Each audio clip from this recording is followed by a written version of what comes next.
नमस्ते दोस्तों, D Kumar education platform में आपका स्वागत है।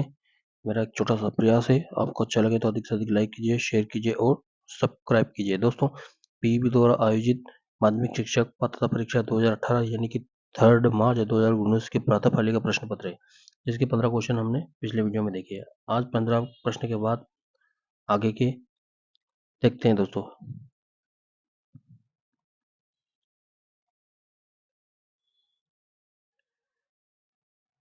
दोस्तों 16वें क्वेश्चन से देखते हैं।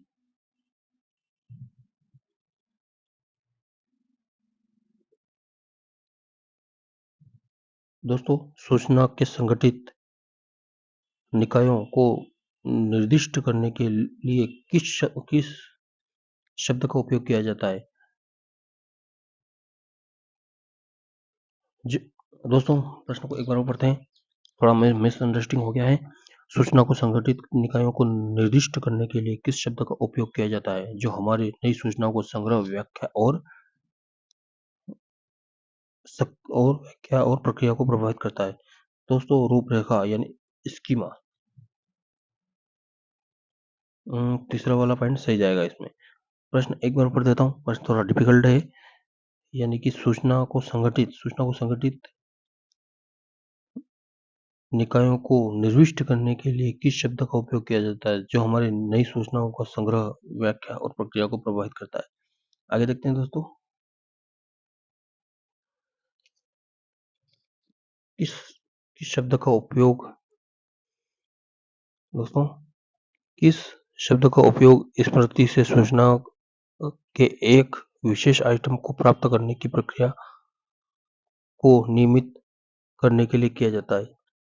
प्रत्यास्मरण। दोस्तों, शब्द को समझना पड़ेगा आपको, शब्द थोड़ा सा डिफिकल्ट है। किस शब्द का उपयोग स्मृति से सूचना के एक विशेष आइटम को प्राप्त करने की प्रक्रिया को निरूपित करने के लिए किया जाता है? यानी कि प्रत्यास्मरण। एचडी एडीएचडी से पीड़ित बच्चे के लक्षण क्या होते हैं? अनुवाद। एचडी एडीएचडी से पीड़ित बच्चे के लक्षण क्या होते हैं? अनुवाद। दोस्तों, ये शब्द याद रखना पड़ेगा आपको, एडीएचडी यानी कि अनुवाद। आगे देखते हैं दोस्तों। आउटगोइंग निर्गामी से किस तरह का व्यक्तित्व गुण सर्वाधिक रूप से सामान्यतः जुड़ा होता है? बहुमूर्खता। प्रश्न एक बार समझते दोस्तों। आउटगोइंग से निर्मित आउटगोइंग से किस तरह का व्यक्तिगत गुण सर्वाधिक रूप से सामान्यतः जुड़ा हुआ है? बहुमूर्खता। रेमंड केटल का 16 पीएच क्या है दोस्तों? 16 व्यक्ति तथ्य, 16 व्यक्तिवादी कारक दोस्तों। 21वां क्वेश्चन देखते हैं दोस्तों। बच्चों में महत्वपूर्ण सोच विकसित करने के लिए शिक्षक को अत्यधिक देना चाहिए। दोस्तों, बहुत अच्छा प्रश्न है, एक बार देखते हैं। बच्चों में महत्वपूर्ण सोच विकसित करने के लिए शिक्षक को छात्रों को अत्यधिक दत्त कार्य देना चाहिए, यानी कि असाइनमेंट। अब दोस्तों, असाइनमेंट को प्रदत्त कार्य लिख रखा है यहाँ पे, काफी लोग कंफ्यूज हो जाते हैं। यानी कि असाइनमेंट ही बच्चों में सोच विकसित करने के लिए शिक्षक द्वारा बच्चों को दिया जाता है। आगे देखते हैं दोस्तों। स्टर्नबर्ग के बुद्धि के घटकों को निम्न में शामिल नहीं किया गया है। विश्लेषणात्मक बुद्धि, द्रव्य आसूचनक केंद्र, रचनात्मक बुद्धि, व्यवहारिक बुद्धि। दोस्तों, द्रव्य आसूचनक केंद्र दूसरा वाला पॉइंट सही जाएगा। स्टर्नबर्ग की बुद्धि के जो घटक दिए थे उसमें ये शामिल नहीं है। क्या नहीं है? द्रव्य आसूचक केंद्र। क्या देखते हैं दोस्तों। एक शिक्षक को कक्षा में आंतरिक प्रेरणा का अभ्यास कैसे करा सकता है? एक शिक्षक कक्षा में आंतरिक प्रेरणा का अभ्यास कैसे करा सकता है? कक्षा के अनुशासन को नियंत्रित करने के लिए कक्षा नीतियों का नियमों का निर्धारण करे, उच्च लक्ष्य निर्धारित करके उच्च ग्रेड प्राप्त करने के लिए अभ्यास करना, छात्रों को अपने कार्यों का चयन करके और स्वतः काम करने की अनुमति करना, छात्रों को पसंदीदा विकल्प बनाने और उन्हें अपनी पसंद के परिणामों के लिए जवाबदेह रखने की अनुमति देना। छात्रों को पसंदीदा विकल्प बनाने और उन्हें उनकी पसंद के परिणामों के लिए जवाबदेह रखने की अनुमति देना। दोस्तों ये वाला पॉइंट सही जाएगा इसमें। छात्रों को अपनी पसंदीदा, यानी कि चौथा वाला, छात्रों को पसंदीदा विकल्प बनने और उन्हें अपनी पसंद के परिणामों के लिए जवाबदेह रखने की अनुमति प्रदान करना। किस मानसिक गतिविधि के माध्यम से उपलब्ध जानकारी को निष्कर्ष में स्थानांतरित किया जाता है? किस मानसिक गतिविधि के माध्यम से उपलब्ध जानकारी को निष्कर्ष में स्थानांतरित किया जाता है? तर्क।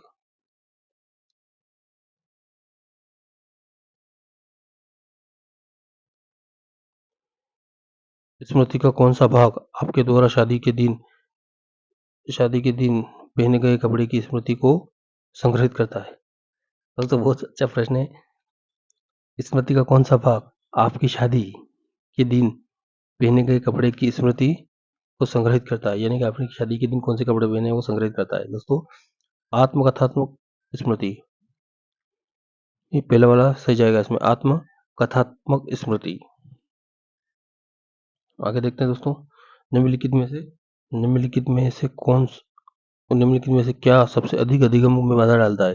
प्रतियोगिता, शोर, उदासी, थकान। दोस्तों उदासी व्यक्ति को उदासी जो होती है तो वो सीखने में हमेशा बाधा डालती है।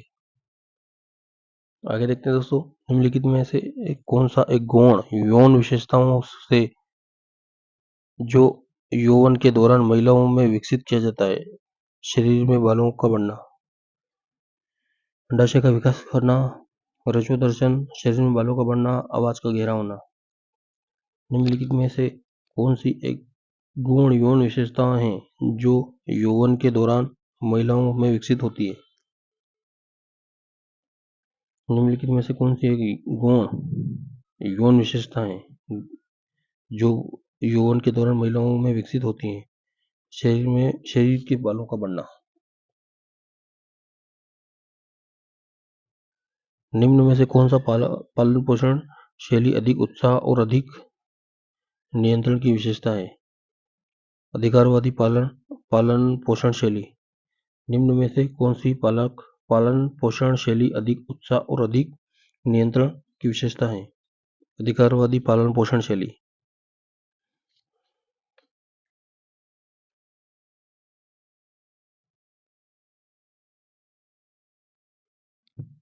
पालन पोषण शैली अधिक उत्साह और अधिक नियंत्रण की विशेषता है।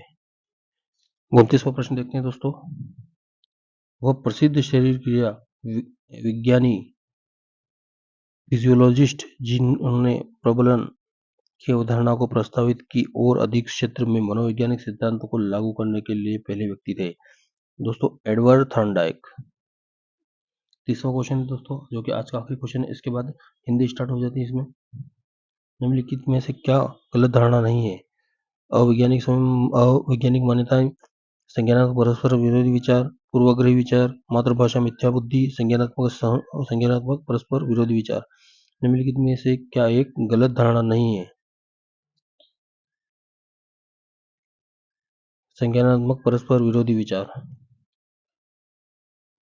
दोस्तों मेरा एक छोटा सा प्रयास था, आपको अच्छा लगे तो अधिक से अधिक लाइक कीजिए, शेयर कीजिए और सब्सक्राइब कीजिए। धन्यवाद दोस्तों।